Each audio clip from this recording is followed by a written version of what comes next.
नमस्कार बच्चों। आज के इस सेक्शन में हम पढ़ेंगे ईथर के बारे में पढ़ेंगे। ईथर की डिटेल्स पढ़ेंगे कि ईथर को हम किस प्रकार से बनाते हैं। सबसे पहले हम ईथर होता क्या है, ईथर का नामकरण हम किस प्रकार से करते हैं और ईथर को किस प्रकार से हम बना सकते हैं, इन वीडियो के बारे में हम डिटेल से देखेंगे। तो दोस्तों शुरुआत करते हैं हम ईथर की। सबसे पहले हम बात करें कि ईथर कहते किसे हैं। ध्यान देना, ऑक्सीजन परमाणु होता है अगर इसकी दोनों संयोजकताओं पर दो एल्किल समूह आ जाए। ऑक्सीजन है, ऑक्सीजन परमाणु की दोनों संयोजकताओं पर यदि दो एल्किल समूह आ जाती है तो उसे हम ईथर कहते हैं। यानी इधर भी ऑक्सीजन के एल्किल समूह रहेगा, इधर भी एल्किल समूह रहेगा। तो जब ऑक्सीजन की दोनों संयोजकताओं पर एल्किल समूह हो तो उसे हम ईथर कहते हैं।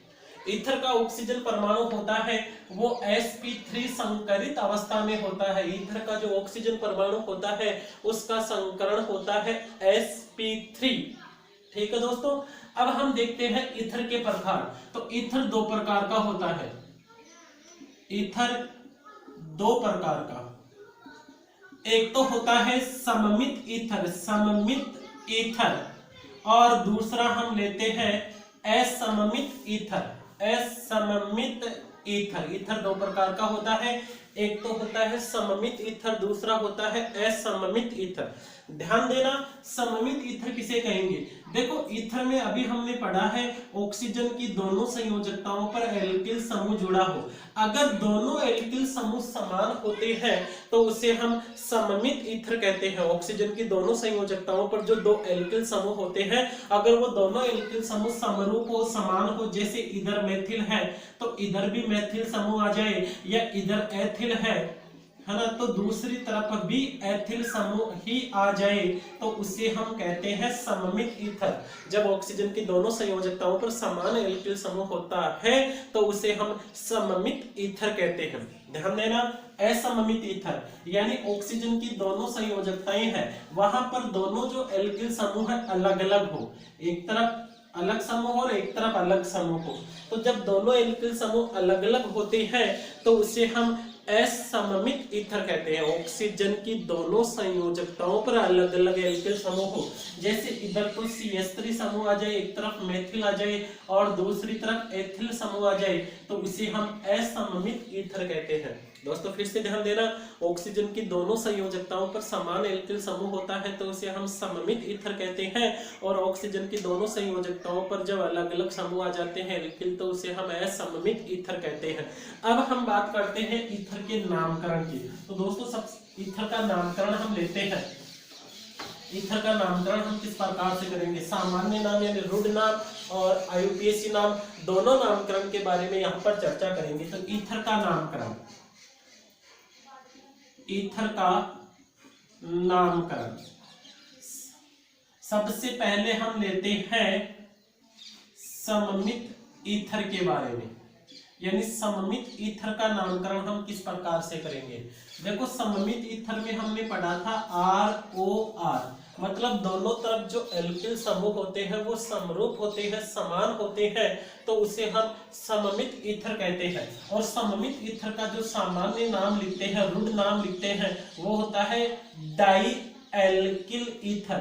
डाई एल्किल ईथर सामान्य नाम में हम इसको डाई एल्किल ईथर लिखते हैं, और IUPAC में लिखा जाता है, IUPAC में कहते हैं इसको एल्कोक्सी एल्केन। IUPAC में इसको एल्कोक्सी एल्केन के नाम से जाना जाता है।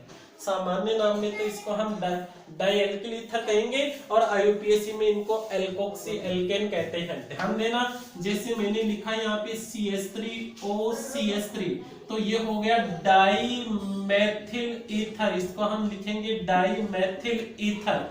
जब दोनों एल्किल समूह समरूप होते हैं तो उसके लिए हम डाई का उपयोग करेंगे, ये हो जाएगा die methyl ether.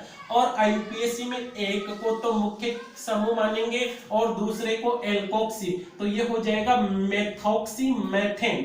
Methoxy, alkoxy कर दिया ना इसको, एल्कोक्सी, तो ये हो गया मेथॉक्सी मेथेन, इसको हम लिखेंगे मेथॉक्सी मेथेन के नाम से जानते हैं इसको, है ना, मेथॉक्सी मेथेन कहते हैं आईयूपीएसी में। इसी प्रकार से हम लिखें जैसे CH3 CH2O CH2 CH3, इसको हम लिखेंगे डाई एथिल ईथर, इसका आईयूपीएसी सामान्य नाम तो होगा डाई एथिल ईथर, सामान्य नाम होता है इसका डाई एथिल ईथर, और आईयूपीएसी में इसको कहेंगे एथोक्सी एथेन।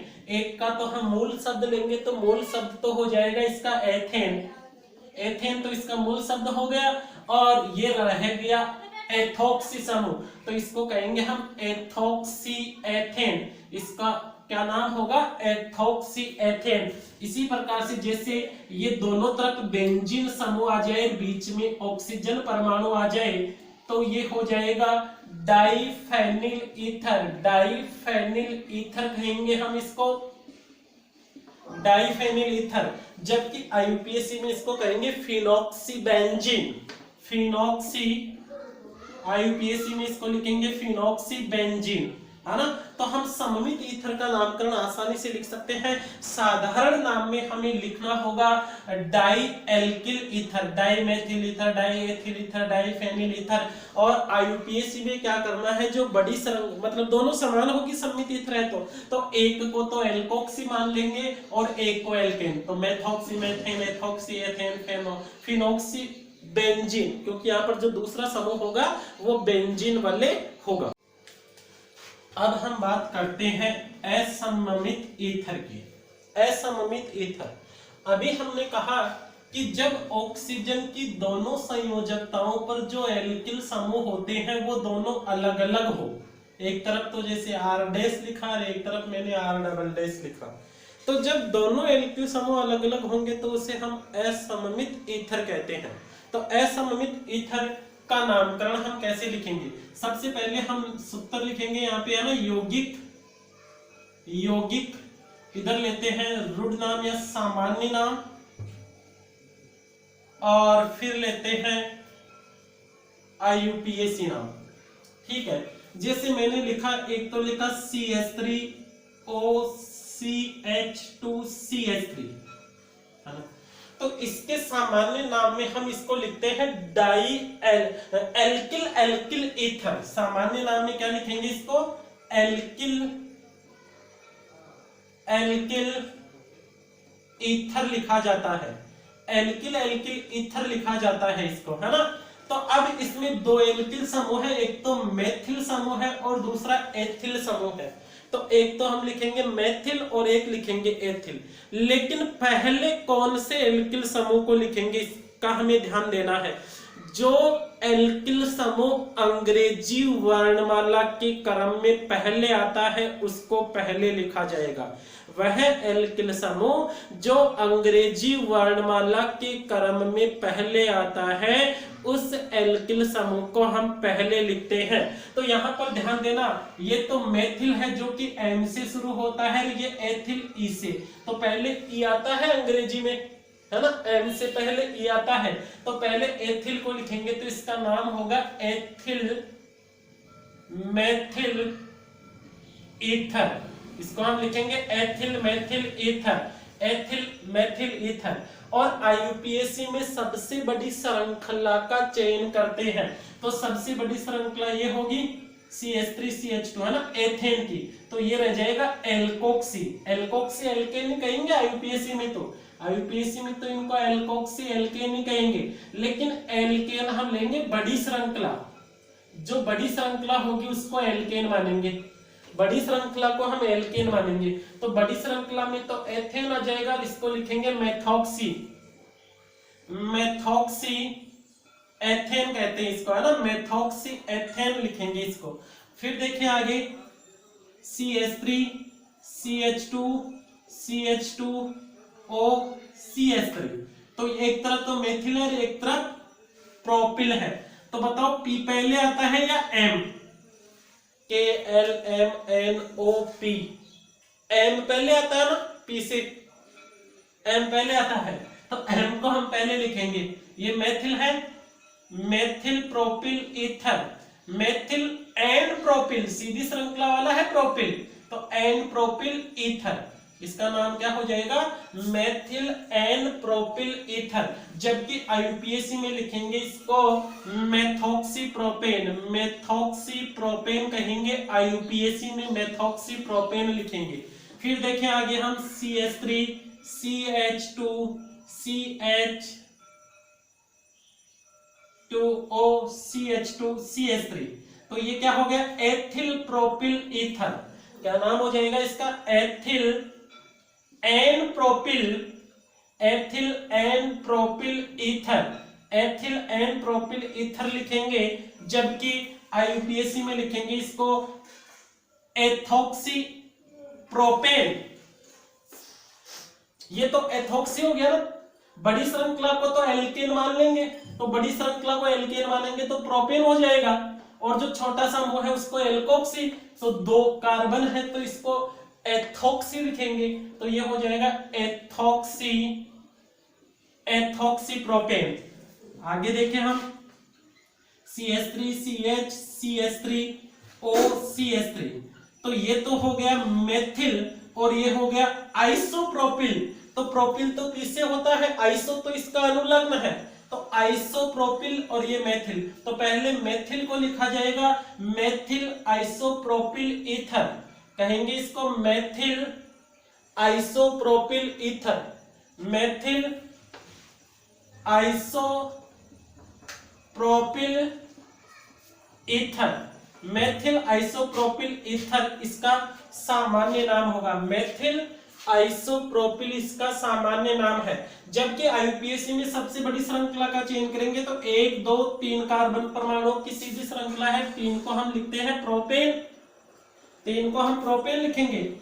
अब काउंटिंग भी करेंगे 1 2, तो 2 के ऊपर है ना मेथॉक्सी, दूसरे कार्बन पे जुड़ा हुआ है, तो इसको हम लिखेंगे 2 मेथॉक्सी, 2 मेथॉक्सी। भाई 1 2 1 2, या इधर से काउंट करो 1 2 1 2, 2 के ऊपर मेथॉक्सी, तो हम इसको लिख देंगे 2 मेथॉक्सी, और मूल शब्द प्रोपेन आ ही गया। फिर देखें हम CH3O, और यहां पर बेंजीन ले लेते हैं, ठीक है, तो इसको हम लिखेंगे मेथॉक्सी। ये तो मेथिल और ये फेनिल, तो वही बात है, मेथिल पहले आएगा ना, methyl phenyl ether, methyl phenyl ether, इसका नाम होगा मेथिल फेनिल ईथर। और एक और बात याद रखना, इसको एनिसोल भी कहते हैं, एनिसोल सामान्य नाम है इसका, एनिसोल, इसको एनिसोल भी कहा जाता है, तो आप इसको एनिसोल ही याद रखना, एनिसोल इसका सामान्य नाम, जो कि आईयूपीएसी में भी मान्य है, आईयूपीएसी में भी इसको एनिसोल कह सकते हैं। और आईयूपीएसी में क्या हो जाएगा, ये तो फिनॉक्सी हो गया, सॉरी बेंजीन हो गया, और ये मेथॉक्सी, तो मेथॉक्सी बेंजीन। भाई बड़ी श्रृंखला को तो एल्केन मानेंगे, एल्केन यहाँ पर बेंजीन, ये लिख दिया हमने बेंजीन, और जो मेथिल समूह था वो ऑक्सीजन के साथ है, तो हो जाएगा मेथॉक्सी, मेथॉक्सी, है ना। यानी आईयूपीएसी नामकरण के अंदर ज्यादा टेंशन लेने की आवश्यकता नहीं है, सामान्य नामकरण है, वहां पर देखना है असम्मित ईथर है तो उसमें 2 एल्किल समूह है, दोनों एल्किल समूह को अलग अलग करके आपको लिखना पड़ेगा। तो पहले कौन सा लिखेंगे, जो अंग्रेजी वर्णमाला क्रम में पहले आता है उसको पहले लिखा जाता है। दोस्तों हम ईथर के बारे में बता सकते हैं कि ईथर क्या होता है, किस प्रकार से हम ईथर को सम्मित और असम्मित ईथर में डिवाइड करते हैं, और हम सम्मित और असम्मित ईथर का नामकरण किस प्रकार से करते हैं, नामकरण को बता सकते हैं। नेक्स्ट जो वीडियो पढ़ेंगे, कल जो नेक्स्ट वीडियो आएगा उसमें हम पढ़ेंगे ईथर के बनाने की विधियां, कि ईथर को हम कौन कौन सी विधियों के द्वारा बना सकते हैं। दोस्तों चैनल को सब्सक्राइब कीजिए, चैनल का नाम, हमारा यूट्यूब चैनल है उसका नाम है केमिस्ट्री बाय BL कुमावत,